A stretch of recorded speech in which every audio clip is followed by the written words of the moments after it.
Hola a todos, somos estudiantes de la carrera de Medicina de la Universidad Técnica del Norte y estamos cursando la materia de Inmunología a cargo del Dr. Pedro Torres. Existen 4 tipos de mecanismos de hipersensibilidad, cada uno con su tipo de mecanismo inmune y mecanismo de lesión propio. En esta ocasión hablaremos del tipo 3. Para iniciar, hablaremos de qué es la hipersensibilidad de tipo 3. La hipersensibilidad mediada por inmunocomplejos tipo 3 está mediada por complejos antígeno-anticuerpo que se forman en la circulación o en localizaciones extravasculares donde se depositan. Los antígenos pueden ser exógenos o endógenos. El complemento antígeno-anticuerpo produce la lesión tisular, induciendo la inflamación en los sitios en que fueron depositados. La lesión posterior se debe a la activación de diversos mediadores séricos, especialmente el complemento. Los complejos antígeno-anticuerpo que se forman en la circulación pueden depositarse en los vasos sanguíneos, lo que lleva a la activación del complemento, la inflamación y el daño tisular. Los protagonistas de la hipersensibilidad mediada por complejos de tipo 3 son los antígenos, los anticuerpos IgM, IgG, el complemento y los fagocitos. También hay que tener en cuenta que este tipo de reacciones pueden ser tanto sistémicas como locales. Para que se produzcan los inmunocomplejos vamos a tener 3 fases.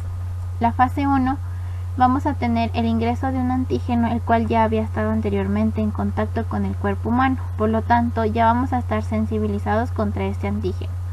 Esto quiere decir que en nuestro cuerpo ya va a existir un linfocito B de memoria que estará listo para convertirse en célula plasmática y comenzar a producir anticuerpos que van a ser específicos contra ese antígeno. La unión del antígeno con ese anticuerpo va a crear el inmunocomplejo. En la fase 2 tenemos que lo que queda del inmunocomplejo se depositará sobre la pared de los vasos sanguíneos. En la fase 3, y esta es la última, se dará después de 10 días o más. Entonces el sobrante de inmunocomplejo se encuentra atorado en la pared sanguínea y esto produce la respuesta inflamatoria, la cual va a desencadenar distintas manifestaciones, principalmente la fiebre, la liberación de citocinas, lo que causará la picazón en la piel y el dolor en las articulaciones. Una vez producida la inflamación vendrá el daño tisular, entonces las inmunoglobinas. Una vez producida la inflamación se producirá el daño tisular. Las inmunoglobulinas formarán complejos inmunes junto con el antígeno. Estos complejos se encontrarán en la circulación. El daño tisular dependerá entonces de los sitios donde estos inmunocomplejos se depositen y no del origen del antígeno. Si bien en toda respuesta inmune normal se generan inmunocomplejos, estos son rápidamente retirados de la circulación. El daño se genera cuando estos complejos inmunes se forman en cantidades excesivas que sobrepasan la capacidad normal de eliminación. Otro elemento importante es el tamaño. Entonces los complejos más grandes son rápidamente fagocitados, mientras que los de menor tamaño tienen mayor tendencia a depositarse. Y otro elemento también importante es la presencia de antígenos catiónicos dentro del complejo. Estos depósitos en los tejidos a menudo provocan una respuesta inflamatoria y pueden causar daños allí donde precipiten. La causa del daño es el resultado de la acción de las anafilotoxinas producidas por el clivaje de los componentes C3A y C5A del complemento, las cuales respectivamente mediarán la liberación de gránulos en los mastocitos. Muchas de estas células inflamatorias poseerán actividad lítica, conduciendo al daño del tejido debido a una fagocitosis frustrada de parte de los macrófagos. Aquí podemos observar cómo los complejos se van a distribuir en distintas partes del tejido y van a ocasionar un daño tisular específico. Entonces, una vez el complejo depositado en diferentes partes del tejido y ya desarrollado el daño tisular, se desarrollarán enfermedades por inmunocomplejos hipersensibles de tipo 3 en distintas partes del cuerpo. En esta tabla se enumerarán los ejemplos de estas enfermedades que afectarán al cuerpo humano.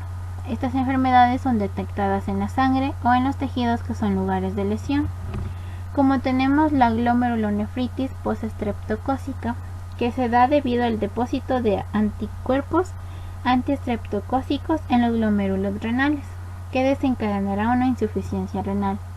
También tenemos la poliarteritis nodosa, el lupus eritematoso sistemático, la enfermedad del suero, que es una administración sistemática de un antígeno, formando inmunocomplejos circulantes. La enfermedad de Artus, una administración subcutánea de antígenos proteicos, formando inmunocomplejos en la zona de inyección. Una artritis reactiva, un pulmón de granjero y la púrpura de Enoch-Echoney, entre otras enfermedades. Podemos concluir diciendo que la hipersensibilidad mediada por inmunocomplejos tipo 3 va a estar mediada por un inmunocomplejo antígeno-anticuerpo, los cuales se forman en la circulación o en las localizaciones extravasculares donde se depositan. Los antígenos pueden ser exógenos o endógenos. Los complejos antígeno-anticuerpos se forman en la circulación y pueden depositarse en los vasos sanguíneos. Además, los antígenos IgM y IgG van a ser los protagonistas en este tipo de reacciones, las cuales pueden ser sistemáticas o locales. Entonces, la hipersensibilidad de tipo 3 se va a llevar a cabo en 3 fases. La primera fase se va a llevar a cabo con el ingreso del antígeno, el cual ya había estado anteriormente en contacto con el cuerpo humano, por lo que ya va a existir un linfocito B de memoria que estará listo para hacer célula plasmática y comenzar a producir anticuerpos. Entonces, esta unión entre el antígeno y el anticuerpo dará origen a un inmunocomplejo. En la segunda fase, lo que queda del inmunocomplejo se va a depositar en la pared de los vasos sanguíneos para que se produzca el proceso de inmunización.